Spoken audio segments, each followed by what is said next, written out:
Selamat pagi adik-adik semuanya. Kita kembali bertemu di dalam ibadah sekolah minggu online. Tidak terasa kita sudah memasuki minggu keempat di bulan Januari ini. Sebentar lagi kita akan memasuki bulan Februari. Nah, adik-adik juga sudah kembali bersekolah kan? Nah, bagaimana kabar adik-adik semuanya? Apakah baik-baik saja? Ya, walaupun di tengah-tengah pandemi ini kita semua tetap harus semangat mengikuti Tuhan, kita tetap dengan setia mengikuti Tuhan, walaupun banyak sekali hal-hal yang sudah berubah di dalam kehidupan kita. Nah, kakak mendoakan supaya kita semua dalam kondisi yang baik-baik saja, kita semua dalam perlindungan Tuhan. Nah, sebelum kita memulai ibadah kita pada hari ini, mari kita sama-sama mengangkat satu pujian untuk Tuhan kita. Setiap orang tahu bersahabat itu memang perlu, tapi ini yang satu lebih dari yang ku rindu. Dia mengerti selalu segala persoalan hidupku. Dengan imanku berseru, Dia penolong yang sungguh. Namanya Yesus, Yesus, Yesus, Yesus, Yesus, Yesus, Yesus, Yesus, Yesus, sahabatku yang setia. Baiklah adik-adik semuanya, kita sudah memuji Tuhan. Sekarang saatnya bagi kita untuk mendengarkan firman Tuhan. Mari sebelumnya kita berdoa bersama-sama. Tuhan Yesus, terima kasih pada hari ini Engkau kembali memberikan kesempatan kepada kami untuk boleh bangun, untuk boleh beraktivitas seperti biasa. Ya Tuhan, kami serahkan ke dalam tangan-Mu untuk kehidupan kami. Walaupun di tengah-tengah pandemi ini, biarlah kami boleh tetap setia mengikuti Engkau. Kami boleh sungguh-sungguh mengikuti Engkau. Ya Tuhan, kami berdoa menyerahkan ke dalam tangan-Mu untuk ibadah hari ini. Biarlah Tuhan kami bisa dengan sungguh-sungguh mengikuti ibadah pada hari ini. Biarlah setiap firman yang kami dengar tidaklah kembali dengan sia-sia, tetapi boleh kami terapkan di dalam kehidupan kami. Kami juga berdoa untuk semua yang hadir di dalam ibadah online ini. Biarlah nama-Mu saja yang dipermuliakan ya Tuhan. Terima kasih ya Bapa. Hanya di dalam nama Tuhan Yesus Kristus kami mengucap syukur dan berdoa. Amin. Oke adik-adik, masih ingat minggu lalu kita firman Tuhan tentang apa? Adik-adik masih ingat apa yang dibawakan oleh Ko Anton? Ya, Ko Anton membawakan firman Tuhan tentang bagaimana Yesus memilih murid-murid pertama. Adik-adik pasti masih ingat siapa saja?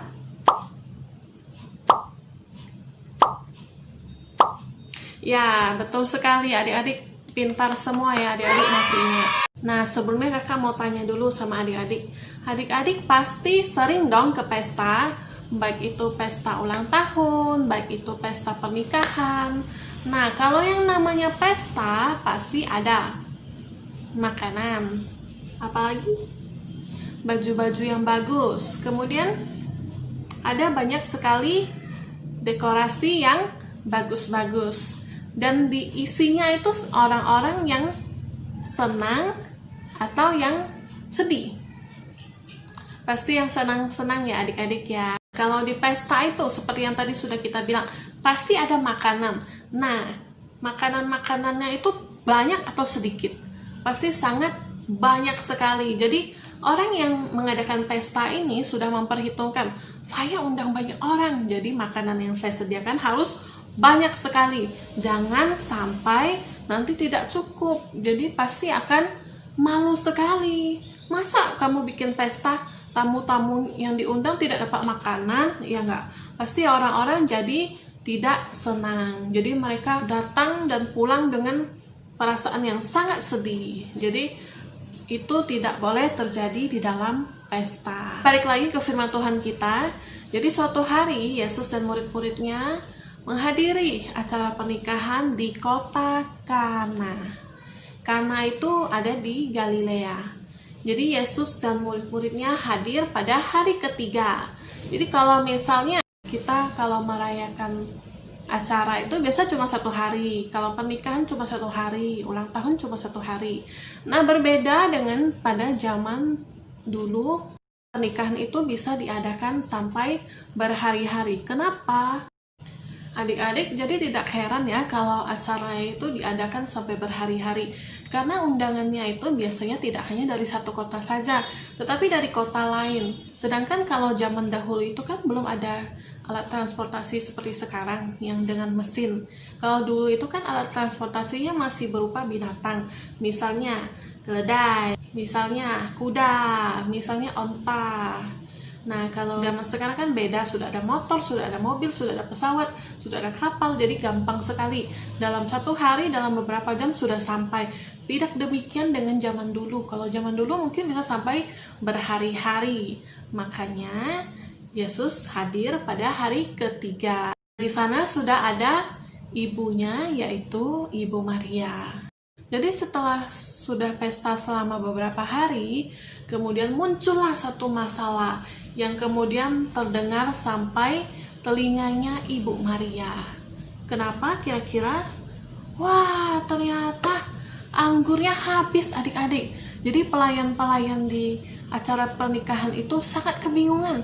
Bagaimana ini, acaranya belum selesai, tapi anggurnya sudah habis. Jadi mereka bingung apa yang harus mereka lakukan. Sedangkan kalau misalnya mau beli, itu tidak mungkin sekali, karena mengingat anggur ini tidak bisa dibeli kayak kita sekarang gampang, tinggal ke sebelah. Kalau dulu itu harus menempuh perjalanan yang sampai berjam-jam, perjalanan yang jauh sekali.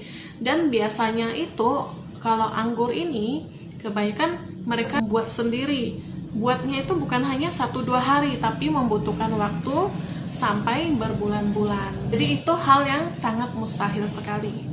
Di tengah-tengah kebingungan itu, Ibu Maria menghampiri mereka dan dia memberitahukan kepada Yesus. Kita bisa melihat kisahnya di dalam Injil Yohanes pasal kedua ayat 1 sampai dengan ayat 11. Jadi kita akan melihat apakah perkataan Ibu Maria. Kita melihat di ayat ketiga. Ketika mereka kekurangan anggur, Ibu Yesus berkata kepadanya, "Mereka kehabisan anggur."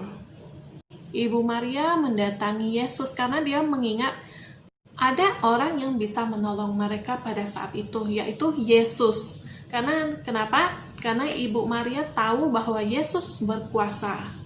Tetapi apa kata Yesus kepada Ibu Maria? Kita melihat lagi di dalam ayat keempat. Kata Yesus kepadanya, "Mau apakah engkau daripadaku, Ibu? Saatku belum tiba." Jadi Yesus mengatakan kepada Maria bahwa pada saat itu belum waktunya Yesus untuk melakukan mujizat. Bahwa pada saat itu belum saatnya bagi Yesus untuk melakukan apa-apa. Jadi belum boleh. Kemudian apakah kata Maria lagi? Kita melihat di ayat kelima. Tetapi Ibu Yesus berkata kepada pelayan-pelayan, "Apa yang dikatakan kepadamu, buatlah itu." Jadi Ibu Maria berkata kepada pelayan-pelayannya, kalau Yesus ngomong apa, itu yang kalian kerjakan. Jadi di tempat pernikahan itu ada tempayan-tempayan. Adik-adik pasti tahu tempayan-tempayan seperti begini contohnya. Ya, jadi satu tempayan itu kira-kira bisa memuat 2-3 buyung. 2-3 buyung itu setara dengan 20-30 galon air. Jadi adik-adik bisa bayangkan itu banyak ya. Jadi di pesta itu ada 6 buah tempayan. Tempayan ini digunakan untuk pembasuhan adik-adik. Jadi misalnya tamu-tamu yang datang ingin cuci tangan atau cuci kaki, jadi memakai air itu. Jadi namanya air pembasuhan. Dan kemudian Yesus menyuruh para pelayannya untuk mengisi 6 buah tempayan itu sampai penuh. Diisi dengan apa? Diisi dengan air. Jadi bagaimana pelayan-pelayan itu? Jadi pelayan-pelayan itu melakukan apa yang diperintahkan oleh Yesus kepada mereka. Mereka mengisi penuh semua tempayan itu. Dan kemudian mereka menunggu selanjutnya apa yang harus mereka kerjakan. Kita melihat di dalam Yohanes pasal kedua ayat ke-7, Yesus berkata kepada pelayan-pelayan itu, "Isilah tempayan-tempayan itu penuh dengan air." Lalu kata Yesus kepada mereka, "Sekarang cedoklah dan bawalah kepada pemimpin pesta." Lalu mereka pun membawanya. Yesus menyuruh mengambil air yang di dalam tempayan tadi itu dan dimasukkan ke dalam gelas. Kemudian wadah ini atau gelas ini disajikan ke pemimpin pesta. Wah, jadi bagaimana adik-adik? Kan itu air bukan anggur. Apakah ada terjadi suatu mujizat?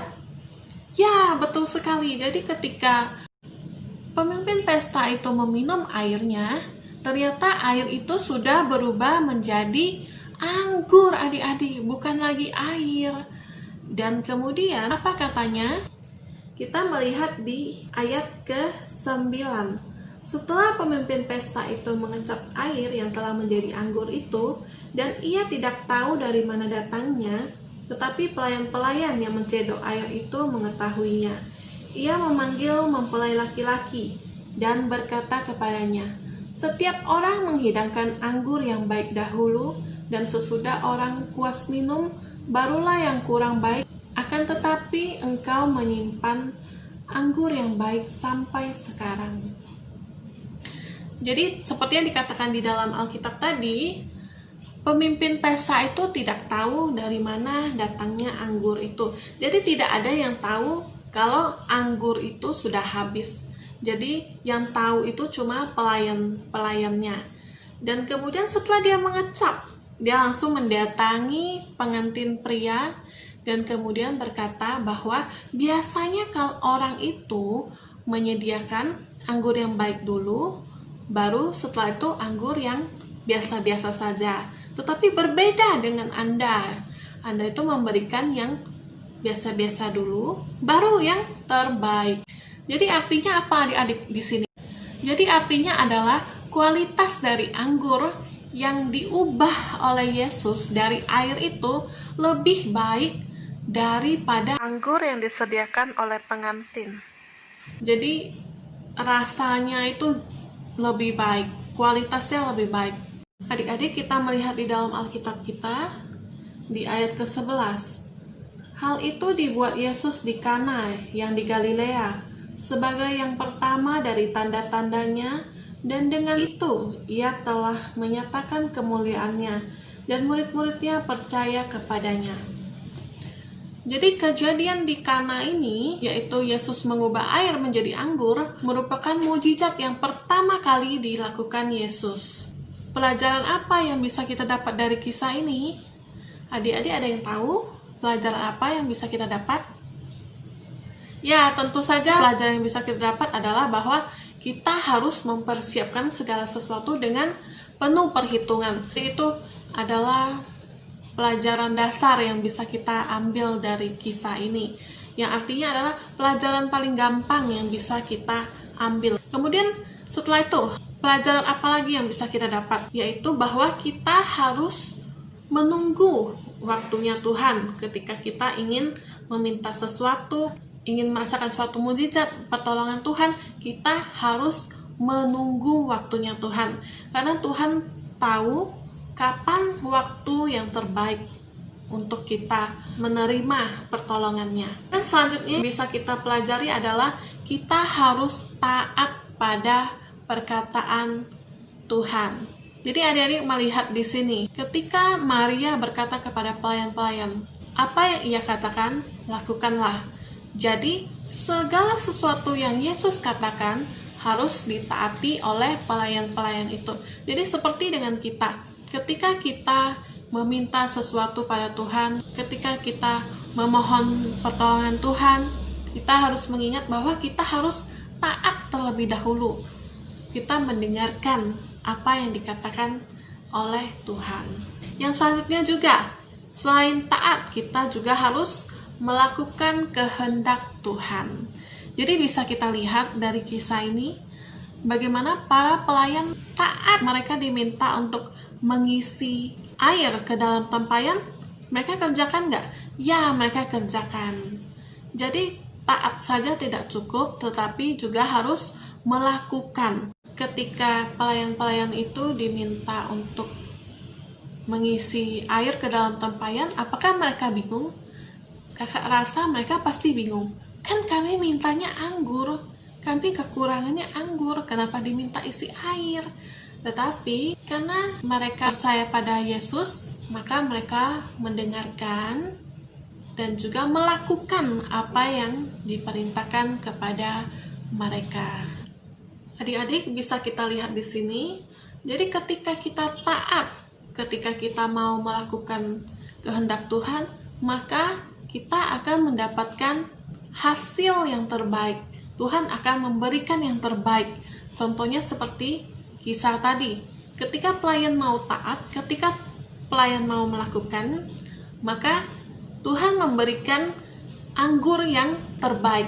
Ketika Yesus mau menolong kita, kita bisa melihat bagaimana tempayan-tempayan yang awalnya cuma digunakan untuk menampung air pembasuhan saja, bisa dipakai Yesus sebagai tempat untuk anggur. Adik-adik, di tangan kakak ada segelas air putih. Kita seperti dengan air putih ini. Jadi hidup kita mungkin biasa-biasa saja, terlihat tidak menarik.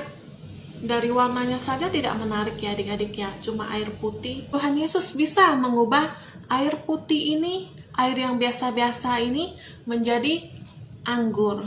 Demikian dengan hidup kita. Hidup kita biasa-biasa saja, tanpa Tuhan tidak ada yang istimewa. Tetapi ketika Tuhan mau mengubah hidup kita, kita yang biasa-biasa saja bisa menjadi istimewa, seperti anggur tadi. Jadi kita perlu melibatkan Tuhan di dalam kehidupan kita. Dan kita percaya bahwa Tuhan Yesus mau mengubah hidup kita. Seperti dengan pelayan-pelayan tadi, mungkin saat ini adik-adik sedang ada permasalahan di dalam kehidupan adik-adik. Ada sesuatu yang mengganjal di hati. Maka dari itu adik-adik harus ingat bahwa adik-adik perlu datang kepada Tuhan, berdoa kepada Tuhan. Adik-adik taat dan melakukan kehendak Tuhan, maka Tuhan akan menolong adik-adik dengan memberikan yang terbaik, dan tentunya semua itu sesuai dengan waktu Tuhan. Yang kita perlu percaya bahwa waktu Tuhan pasti yang terbaik. Seperti dengan lagu yang tadi sudah kita nyanyikan, bahwa Yesus adalah sahabat kita. Dia mengerti selalu segala persoalan hidupku. Dengan imanku berseru, Dia penolong yang sungguh. Ya adik-adik, demikian firman Tuhan kakak sampai di sini. Dan kita akan lanjut ke kuis.